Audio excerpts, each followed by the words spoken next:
King Psalms 51 verse 12. Meto nga matibe na patunay na minsan kang ligtas, parati kang ligtas. Makasulat Kenny, restore unto me the joy of thy salvation, and uphold me with thy free spirit. Kening kwento ngay ni Haring David at chuyaketang gugunitaaning kayang maragula kasalanan. Nano itang maragula kasalanan ita. Iyuraya na metong kareng magaling at tiwala ng kawal, Pepa Patene, at itang asawa ng Bathsheba, King Wane, para maging asawa na.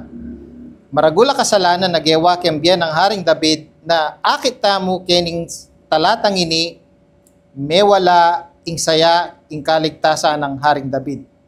Pero buri kong akit yu, malino na sasabyanan ng mga Haring David, tiwala ya pa rin ing kayang kaligtasan niya mewala. Ing mewala mo ing saya na ning kayang kaligtasan. Kaya kini King Psalms 51 verse 12, matibe at malino patune na minsan kang ligtas, parati kang ligtas.